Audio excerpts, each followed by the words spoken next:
Hey, everybody, this is John Astashinsky, the founder of Nostone Media and the author of The Nine Bishops. I'm excited to do this first session where I'm going to read a chapter from the book. You can actually access this chapter on our main page, as you can see in the URL on this video.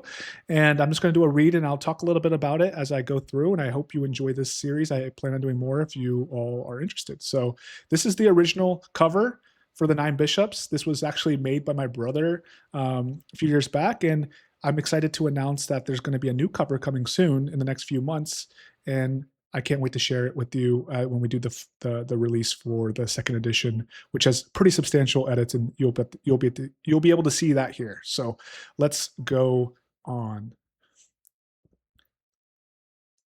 I'll zoom in here for everybody.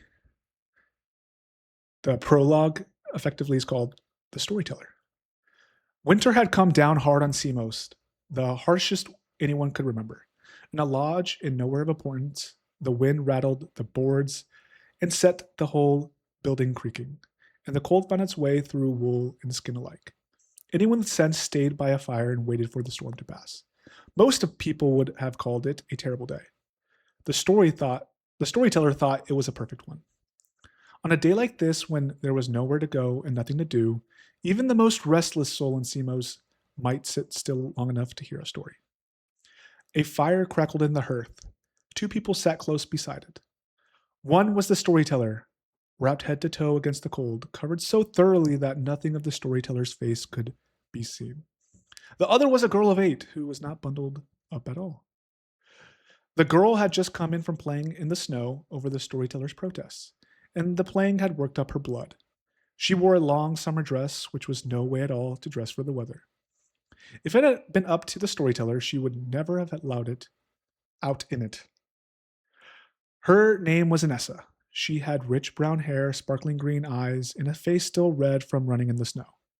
She was smiling anyway, as she almost always was, even when she was getting an earful. For the moment she sat quietly by the fire, swinging her feet and steaming faintly at the hem, but boredom was already creeping across her face. She hated being kept indoors, and nothing but the storyteller's words had gotten her through the door. She was wishing the storm would hurry up and pass so she could get back to playing in it. The storyteller watched her fondly. Another minute of sitting still in the silence, and the girl was going to go mad. Would you like to hear a forbidden story, my dear? Anessa looked up with a smile. It was exactly what she had been waiting to hear. The only thing she liked more than playing outside was one of the storyteller's stories. And since she was trapped inside anyway, there was nothing else she would rather do. How can a story be forbidden? She asked. Well, to begin with, it's a story you aren't supposed to hear. In fact, no one in Semos has heard this story, the storyteller replied. Inessa leaned in. Is it a good story? It does not contain fantasy characters like dwarves, dragons, elves, fairies, and witches, since none of those are real. So I don't know if you will like it. But I thought witches were real. The storyteller met the mutiny in the 8-year-old's eyes. That is up for dispute, but you may very well be right. Still, this story is not about witches or the lot of them. So it's best to forget them entirely. Unlike the preposterous fantasies I just mentioned, well, maybe excluding witches. A smile gleamed over the storyteller's lips. The story that I am about to tell you is about something real. Magic. Everyone knows magic is real, Inessa exclaimed, as though the storyteller had insulted her intelligence. In this story, the magic was different and used differently than the magic you might know today, the storyteller said. What could be so different? In this story, there were people that could use magic and people that couldn't. That's obvious, Inessa said, rolling her eyes. The storyteller ignored her and kept explaining. Everyone that could use magic was called a mage. Most people were skilled enough to use a basic form of magic, but the mages that sought to better their magic or to make a living off of it joined mages' guilds. The best mages from even the largest guilds trained a lifetime to better their magic. The most powerful of the mages were called the bishops, and they were on a level of their own. There were always 9 bishops in all. They were considered the most powerful mages in the kingdom, and they were coveted by everyone. There was the Flame, the youngest mage ever raised to bishop, Steel who could not be broken, the Quiet Tempest, Suit lurking in the shadows, Static faster than light, Wild the Genius, the beautiful mistress whom it was dangerous to admire. Joker the unpredictable, and lastly Frost. The storyteller paused there, thinking. Why didn't you say anything about Frost? Asked Anessa. What do you mean? Well, you said steel couldn't be broken and static was fast, but you didn't say anything about Frost. Was there anything special about Frost? Sorry, I lost myself thinking about the next part of the story. I can't remember, Frost, the storyteller lied. Perhaps I'll remember more about Bishop Frost when I tell you the rest of the story. Inessa seemed disappointed by that answer, but she quickly found another question. Before, when you mentioned the 9 bishops, you said that everyone that could use magic was called a mage. She leaned on the word could. So some people couldn't? The storyteller had waited years to tell Inessa this story, had to wait until she was old enough to understand the hard truth in it and old enough to learn from it. That was exactly why she was hearing it now.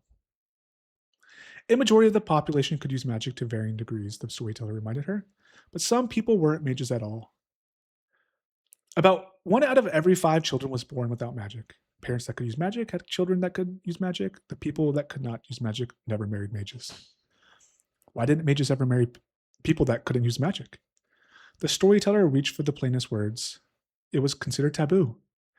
Wouldn't some of the kids that didn't have magic get bullied by the kids that did? Inessa demanded. For a moment, the storyteller said nothing. Even at her age, with no more context than she had been given, Inessa had understood the shape of the time. Yes, the storyteller answered, and decided the girl was ready for the rest of it. The storyteller's voice changed then. It dropped lower, into a tone that could pierce even the strongest of hearts. Outside, a gust threw snow against the shutters, and Inessa pulled her knees up under her dress. You must understand, a mage could feel the magic in another person, the way you could feel the heat of this fire with your eyes closed. They did not have to look, and they did not have to try. But when a mage stood before someone born without magic, they felt nothing at all. There was only a silence where the magic should have been. The mages gave that silence a name. It was not a spoken name like yours or mine, but every mage knew it from the moment they felt it. They said it was something foul, something worse than dirt. When a mage looked at a person that could not use magic, they only saw a subordinate human being, and so they called them the Filth. That's a horrible name, Inessa said quietly. She had stopped swinging her feet. It was meant to be, said the storyteller. The Filth had names among themselves, but to the mages they all had the same name. The Filth had only each other. They had their own schools and their own living areas, and they worked the most menial jobs. They held no lands and no positions of power. There were no laws against harming a Filth, but any backlash from a Filth against a mage was punishable by death under the law. That's not fair, Inessa protested. No, it's not, the storyteller agreed. And mages were not legally allowed to have children with the Filth. The law was written so that mages would not taint themselves by having a child with someone that could not use magic. The words sat hard on Inessa. She looked into the fire and said nothing for a moment. The storyteller searched for something that would have made the truth more bearable, but Inessa spoke first, teary-eyed. Did mages ever love any of the Filth? She asked, hoping for a happier thought. The question caught the storyteller off guard, but some truths were better than others. Of course, said the storyteller, and the worth in it was real. However, the ruler of Semos issued harsh punishments on those that broke the law, which made it a very dangerous thing to do. The ruler at that time was King Van Fallon, and he ruled with an iron fist. He was one of the few reasons the mages were allowed to treat the Filth so poorly. You see, the bishops may have been the most powerful mages, but they were directly controlled by the king. Any act of defiance against the king's laws would quickly be brought down by the mage authorities or by the bishops themselves. They enforced the king's bidding and upheld the law in Semos. The 9 bishops swore an oath to protect and serve the king at the cost of their lives. But why would the bishops want to serve such a cruel king? Asked Inessa, wiping away the last of her tears. Money, power, and fame are some of the reasons. There were still many laws that applied to the mages, even the harshest ones fell on the Filth. But the laws in the land did not apply to the bishops. They could do whatever they wanted, so long as they served the king when they were called upon. Then why would the bishops serve anyone at all if they were so powerful? Asked Inessa, sniffling. Because the king was the most powerful mage of them all. What magic strain did he have? Her feet had started swinging again. You're starting to ask a lot more questions. I'm supposed to tell you the story, and the story is where you will find out all about these things. We will get to that part, so be patient. I promise you will find out, the storyteller said, smiling. Wait, so this isn't the story? Inessa complained. The storyteller sighed. Inessa was never going to stop asking questions at this rate. There was plenty more worth explaining before the story began, but facts could be woven in as it went along. Well, I suppose that is enough of a setup, since you don't care much for context. I think the questions you are waiting to ask me will all be answered in the story. Now promise me you will not interrupt me once the story begins. All right, I promise. But I have one more question, Inessa announced. The storyteller let out one more sigh and gave a nod of approval to a very eager Inessa. Is this a story about a powerful mage that frees the kingdom from the evil King Ven? She asked. Certain she already knew everything already. A smile flashed across the storyteller's face. Of course not. It's about a filth girl that couldn't use magic. So that's the first chapter of the Nine Bishops. I hope you enjoyed this reading.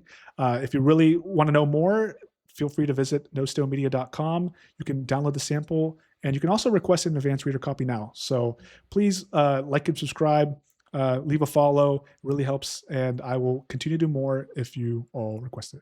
And just a reminder, this is the Nostone Media Company, and our motto is leaving no stone unturned. Take care, everybody.